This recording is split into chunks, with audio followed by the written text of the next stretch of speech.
Hello everyone, I am Aryan and welcome back to our channel. आज हम 9th class के history का पहला चैप्टर पढ़ेंगे जिसका नाम है फ्रेंच रिवॉल्यूशन।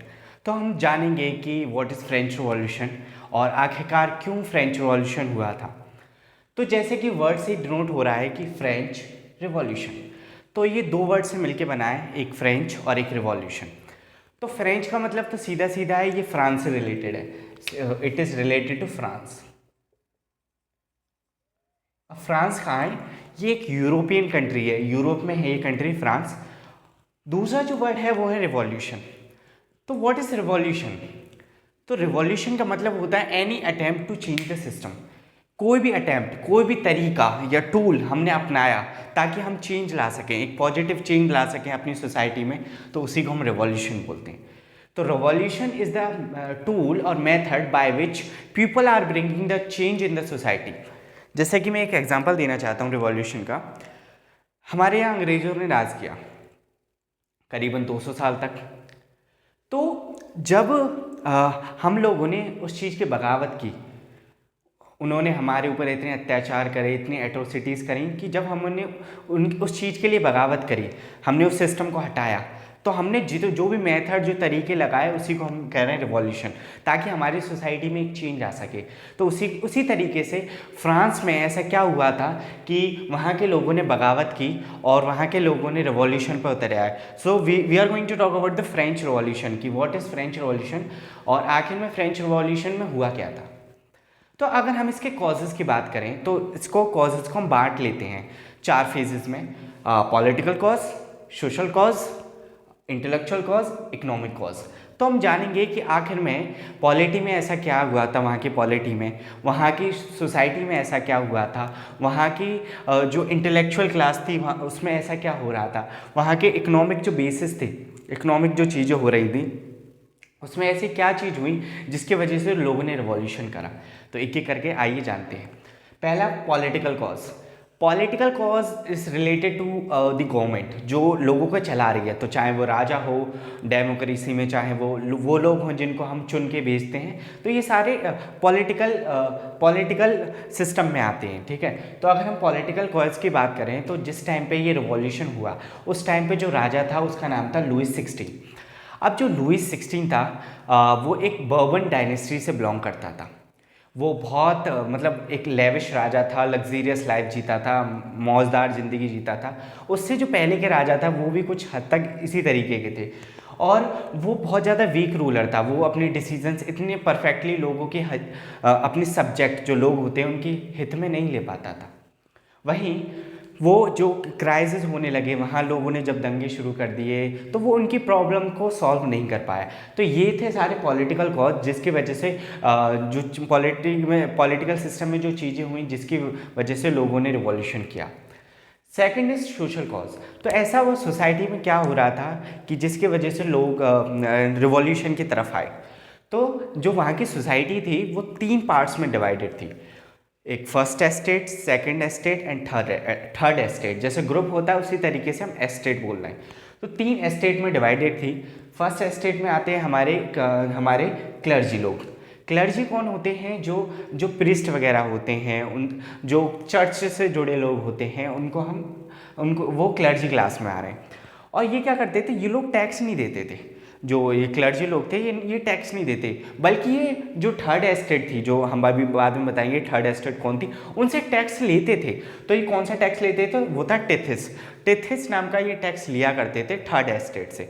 तो ये बहुत ही अजीब लगता है कि ये लोग टैक्स नहीं देते थे बल्कि ये और लोगों से टैक्स लिया करते थे।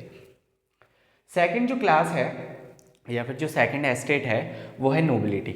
नोबल्स कौन है? जो राजा के मंत्रिमंडल में लोग हैं या राजा की फैमिली से जो जुड़े लोग हैं, जो कि राजा से कहीं ना कहीं जुड़ रहे हैं, है ना, तो वो आते हैं नोबिलिटी। ये लोग भी टैक्स नहीं देते थे, है ना, और जितना भी सारा टैक्स का बर्डन होता था वो जाता था थर्ड एस्टेट पे। अब कौन आएगा थर्ड एस्टेट में? थर्ड एस्टेट में आते थे हम जैसी जनता, जिसमें 90% ऑफ पॉपुलेशन आती थी। तो इसमें 90% लोग इसके अंदर आ रहे हैं। अब इसके अंदर कौन है? फार्मर हैं, ठीक है, हमारे मर्चेंट्स हैं, आर्टिशंस हैं, डेली वेज अर्नर्स हैं, ये सारे लोग इसी के अंदर आ रहे हैं। और जितने भी टैक्सेस दिए जाते थे ये सिर्फ थर्ड एस्टेट के द्वारा दिए जाते थे, ना तो फर्स्ट एस्टेट देती थी ना ही सेकंड एस्टेट देती थी। तो लोगों में एक गुस्सा पैदा होने लगा कि यार हम ही क्यों टैक्स दें, हम हमेशा टैक्स दे रहे हैं फिर भी हमारी कंडीशन सुधर नहीं रहे, ये लोग इतनी अच्छी ज़िंदगी दे रहे हैं। तो उन लोगों को ये लगने लगा कि हाँ हमें इसके खिलाफ लड़ना चाहिए। थर्ड जो कॉज है वो है इंटेलेक्चुअल कॉज।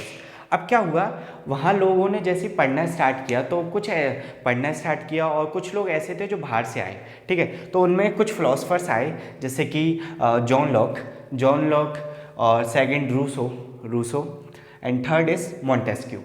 तो जो जॉन लॉक थे उन्होंने बात की नेचुरल राइट्स, कि हमारे पास राइट टू लाइफ है, हमारे पास राइट टू लिबर्टी है, राइट टू प्रॉपर्टी है, हम सबके पास ये राइट है जो हमें बचपन से मिलता है। पर ये लोग जो हैं, जो फर्स्ट एस्टेट के लोग हैं और सेकंड एस्टेट के लोग हैं, ये हमें हमारे राइट्स दे नहीं रहे। तो उन्होंने लोगों को जागरूक किया कि हमें ये सारी चीज़ें करनी चाहिए। तो ये फिलोसफर्स क्या होते थे, ये लोगों को जागरूक करने के काम आते थे कि आपके खिलाफ जो गलत चीज़ हो रही है उसको वो लोगों तक दिखाते थे, लोगों को आईना दिखाने का, मिरर दिखाने का काम करते थे। सेकंड जो है हमारे फिलोसफर वो हैं रूसो। तो रूसो ने बात की सोशल कॉन्ट्रैक्ट, कि लोगों के बीच में और राजा के बीच में एक सोशल कॉन्ट्रैक्ट होना चाहिए, एक बंधन होना चाहिए, एक फैमिली की तरह एक बंधन होना चाहिए, ताकि वो राजा अपनी प्रजा को सपोर्ट करे, अपने सब्जेक्ट्स को सपोर्ट करे और सब्जेक्ट अपने राजा को सपोर्ट करे।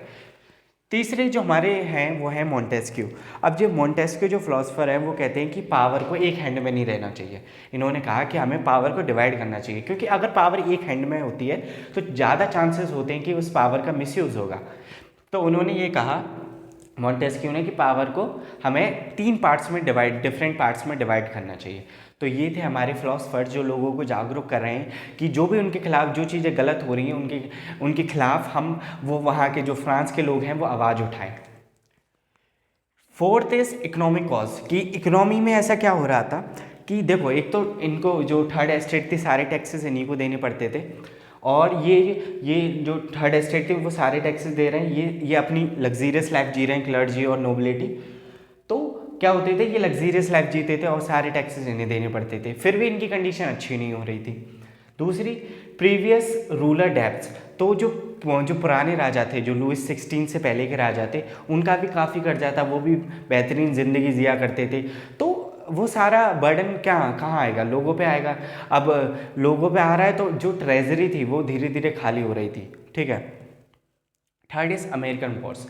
तो जो पहले के राजा थे और लुइस 16 और उससे पहले के जो राजा थे वो लोग उन्होंने अमेरिकन वॉर्स थे ना, उस पर बहुत ज़्यादा पैसा खर्च कर दिया, जिसके वजह से जो ट्रेजरी थी वो पूरी तरह खाली होने की कगार पे आ गई थी। अब क्या हो रहा है, मतलब ये सारे कॉजेज़ देखें कि पॉलिटी में क्या चल रहा है, सोसाइटी में क्या चल रहा है, इंटेलेक्चुअल लेवल पे क्या चल रहा है, इकोनॉमिक लेवल पे क्या चल रहा है। तो हमने ये सारे कॉजेज़ देखे कि किस वजह से फ्रेंच रिवॉल्यूशन हो रहा है। अब इतने सारे कॉजेज़ है ना, और बेचारे ये लोग जो थर्ड एस्टेट जो 90% लोग हैं उन्हीं को सारे टैक्सेस देने पड़ रहे हैं, फिर भी उनकी कंडीशन सुधर नहीं रहे, और राजा चाह रहा है कि उन पर और से और टैक्सेस लगाए जाए ताकि जो इकोनॉमिक सिस्टम है वो अच्छा हो सके, लेकिन सारे टैक्सेस वही दे रहे हैं। Let's talk about the struggle to survive. और नेक्स्ट टॉपिक इज, इन लोगों के हमने कॉजेज़ देख लिए कि ये इन लोगों की ज़िंदगी कितनी बद से बदतर होती जा रही थी। तो अगर हम इनके स्ट्रगल की बात करें,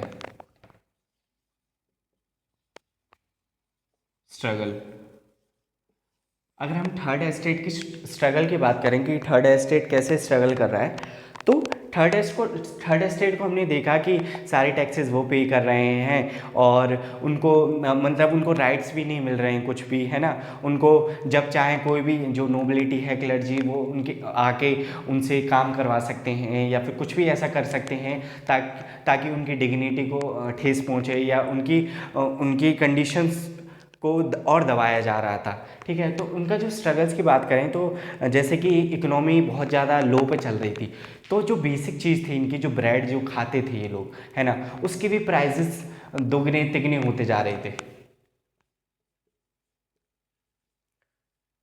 जो ब्रेड थी, इनकी जो स्टेपल डाइट है, स्टेपल डाइट थी, उसके भी जो प्राइजेस थे वो बढ़ते जा रहे, 2 गुना 3 गुना, क्योंकि चीज़ें लिमिटेड थी और लोग बहुत थे, तो लोगों को लंबी लंबी लाइन लगानी पड़ती थी, फिर भी वो चीज़ें नहीं हो रही थी। साथ में ये 90% है, ठीक है, तो बहुत ज़्यादा पॉपुलेशन है, तो खाने को चाहिए, और पॉपुलेशन भी धीरे धीरे राइज कर रही थी, तो लोगों में बहुत ज़्यादा गुस्सा पैदा होने लगा, क्योंकि जब वो पूरे दिन लाइन में लगेंगे तब भी उनको ब्रेड जाके नहीं मिलेगा, तो उनका गुस्सा जायज़ है कि हम ही क्यों, मतलब हम ही क्यों इन सारी दिक्कतों को झेलें।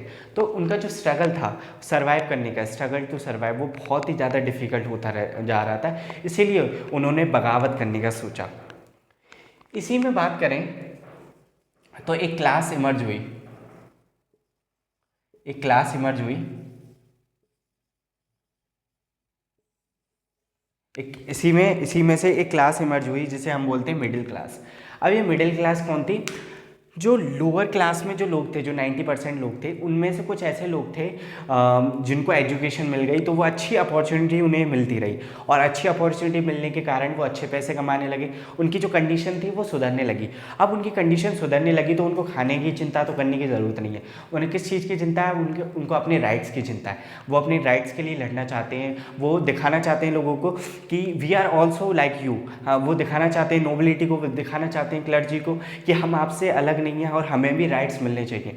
तो एक मिडिल क्लास, जो थर्ड एस्टेट में से एक मिडिल क्लास निकली, थर्ड एस्टेट में से एक मिडिल क्लास निकली, जो इस बारे में फोकस कर रही है कि लोगों को उनके राइट्स मिलने चाहिए, लोगों को जिस तरीके से आपको प्रिविलेजेस मिल रहे हैं, आपको इतनी सारी चीज़ें मिल रही हैं कि आप टैक्स पे नहीं कर रहे, आप और चीज़ों की आपको छूट मिल रही है, उसी तरीके से हम लोगों को भी, थर्ड एस्टेट के लोगों को और जो मिडिल क्लास है उनको चीज़ें मिलनी चाहिए। तो आज हमने पढ़ा कि what are the causes of French revolution, कि आखिर क्या कॉजेज़ हैं जिसकी वजह से फ्रेंच रिवॉल्यूशन हुआ। फिर हमने जाना है कि लोग किस तरीके से स्ट्रगल कर रहे हैं, उनको जो बेसिक डाइट है उनकी, जो ब्रेड वो खा रहे हैं, ठीक है, उसके लिए भी उनको लाइनें लगानी पड़ रही हैं, तब भी वो ब्रेड नहीं मिल रहा है, वो भी ब्रेड मिल रहा है थोड़ा बहुत, तो इतने प्राइस पे मिल रहा है कि वो अपनी फैमिली को कैसे सपोर्ट कर पाएँ। उसी में से एक ग्रुप निकल के आ रहा है जो कि है मिडिल क्लास, जो कि अपने राइट्स के लिए लड़ रहा है। वो उनकी कंडीशंस, जो इकोनॉमिक कंडीशन है उनकी, वो तो थोड़ी सुधर गई है, लेकिन उनकी जो सोसाइटल कंडीशन है, उनकी सोसाइटी में जो उनकी रेपुटेशंस है, वो अभी इतनी सुधरी नहीं है और वो उसी के लिए लड़ रहे हैं। बाकी जितनी भी चीज़ें बची हैं वो हम कवर अप करेंगे नेक्स्ट वीडियो में। और आपको ये वीडियो अच्छी लगी हो तो लाइक करें, शेयर करें, कमेंट करें। Thank you, thanks a lot.